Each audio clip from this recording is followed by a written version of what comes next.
Here's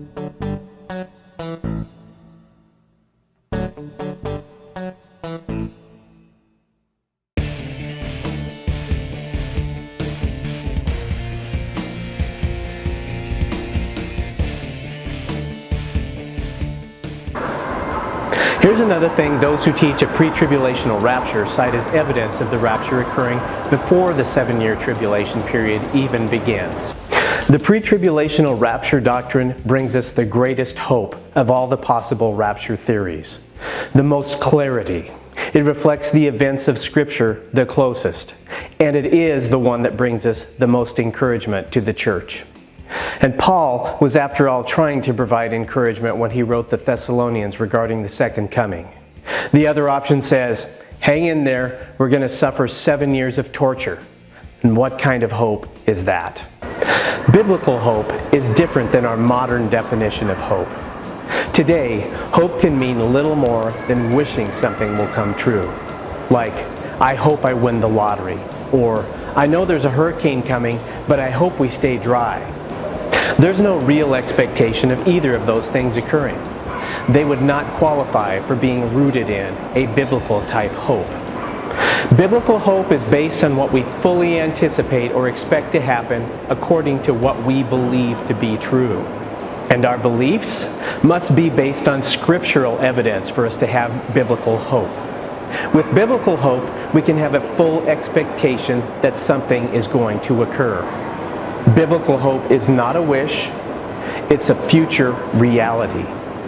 To say that the pre-tribulational rapture offers the greatest hope for a Christian should mean that it's based on the most solid evidence. But I don't think that's what's meant here. I believe what's being said is that the greatest hope equals the least pain, the least trials, and the fewest tribulations. It means the happiest possible outcome of all the other possibilities. It means I look forward to something as opposed to worrying about it or dreading it. That's why it's also said that the pre-tribulational theory brings the most encouragement to the church. Everyone wants to hear that they will escape the trouble that is sure to come. No one looks forward to trouble.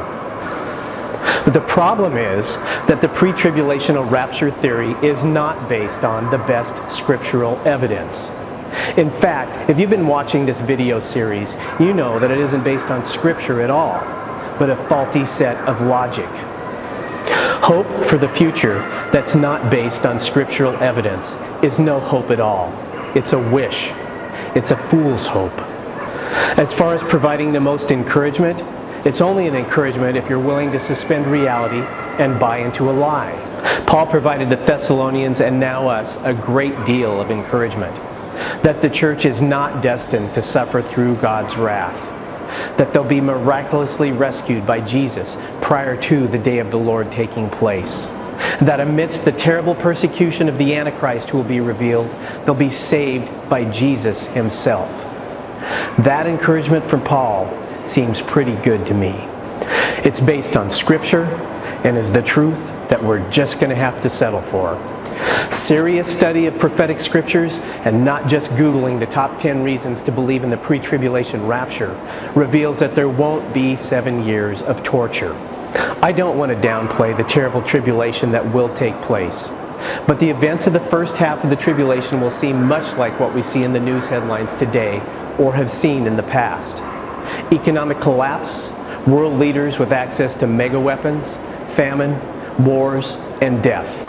It's 3.5 years after Israel enters into a covenant with the one who will eventually be revealed as the Antichrist that things will get bad for Christians. That's when the Antichrist will be revealed by setting him up to be worshipped as some sort of god. That event is known as the abomination of desolation. It'll take place in Israel, in a temple yet to be built, but according to today's headlines, could be very soon. It's after this event that the Antichrist will start his Hitler on steroids-like persecution of the Jews and Christians. But God won't stand for this, and sometime within the second 3.5-year period, Jesus will return to rescue his followers just before the day of the Lord judgments are poured out on the Antichrist and his followers. That rescue will be immediately preceded by a sign in the sun, moon, and stars. The entire earth will be shaken, And when you see those things happen, look up, because your redemption draws near, and the next thing you're going to see is Jesus. That is not a wish, it's part of the real hope of the elect of God.